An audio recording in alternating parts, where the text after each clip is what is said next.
Welcome to Mind and Body Pilates, a wellness approach. Today we have a Pilates workout tailored for dancers. Let's begin in a wide stance. Turn out from your hips. Arms are going to stay along the hips. We'll begin to plie down. Hold second position, pause at the bottom, and then lengthen straight up again. The pelvis is going to lower straight down, and then I want you to push into each heel as you extend the legs and lift straight up. I like to visualize a tower.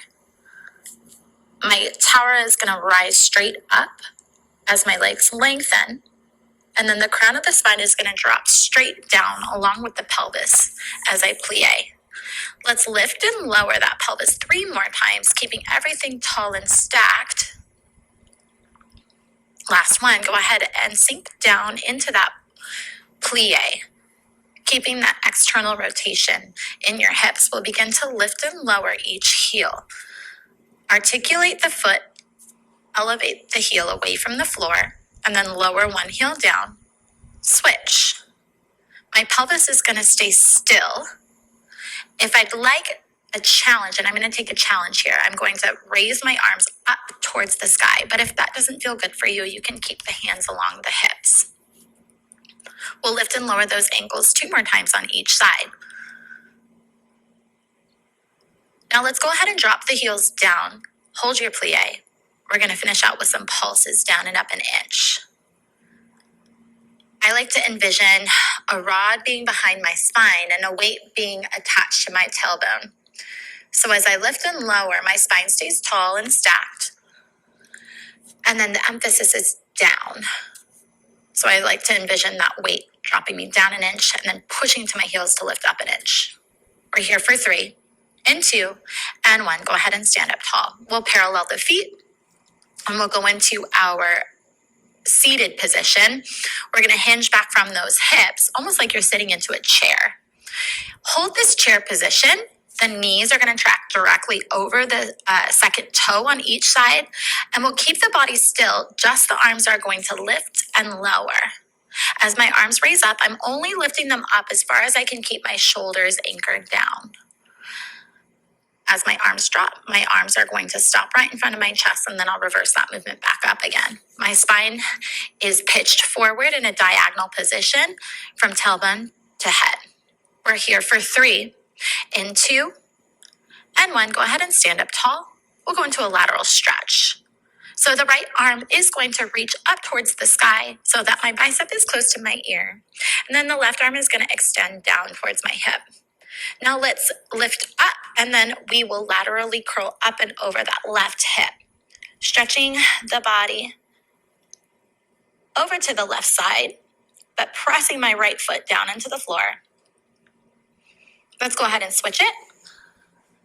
Lower the right hand down and then stretch the left arm up. Push into my left foot, and then we'll side bend up and over that right hip. Enjoy that stretch in the upper oblique. And then we're cinching that lower oblique. Come back through center. And then we will sit down and practice our roll down. We'll lengthen out both of the legs, lengthen out both of those arms. Sit up tall to start. Curl the tailbone underneath the hips and then roll down to the floor. Arms will stretch back. And then you'll raise the arms and then peel the shoulders away from the floor to restack the spine. Do your best to keep the ankles anchored to the floor the entire time. If you feel yourself getting stuck on the way up, try inhaling up until you reach that sticky zone, and then use that exhale to help trigger the core and help to leverage you into that seated position. You may also reach for the back of the legs and grip lightly along the hamstrings to help assist you. Let's return to our supinated position, tucking the tailbone underneath the hips and articulating that spine to lay down onto the mat. We'll go into our single leg stretch. Curl the upper body into a ball. My right hand is going to go outside my right ankle, and my left hand goes inside the left knee. Let's extend the left leg back. So that left leg is going to extend away from the body. Now we'll switch. You'll switch your grip and extend the right leg out. Keep the spine curled up as one leg bends in and the other extends. Let's speed up our pace. We'll go quick, quick, quick, quick for 3, 2, 1. Lengthen both legs out.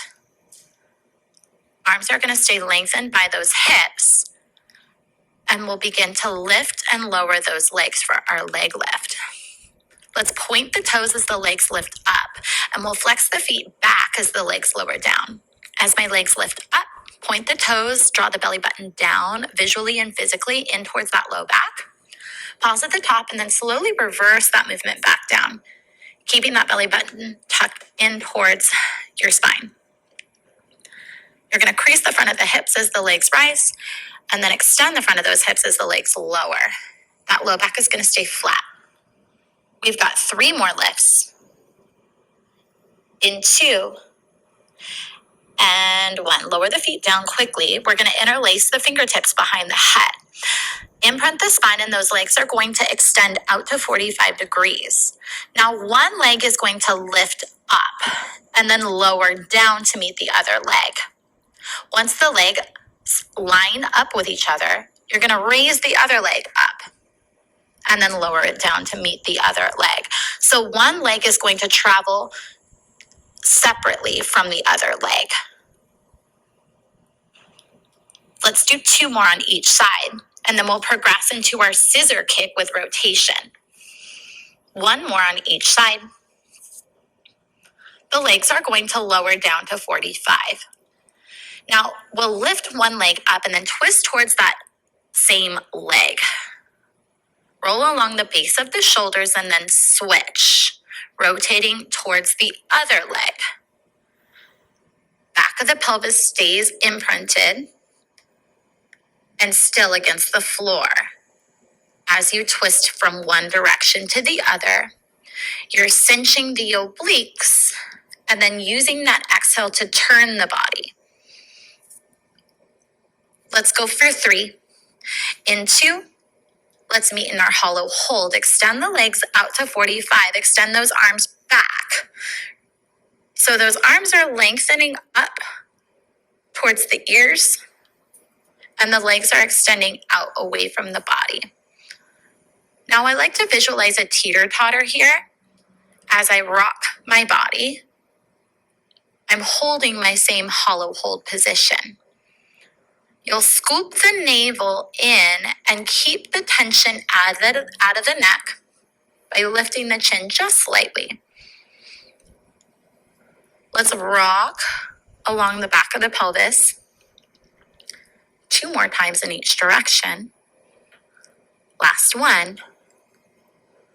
Go ahead and lower the head and bend the knees into the chest. Thank you for participating in our Pilates class for dancers. Subscribe to our channel by clicking the link below. You'll be able to participate in weekly classes and receive access to our interviews. See you next time.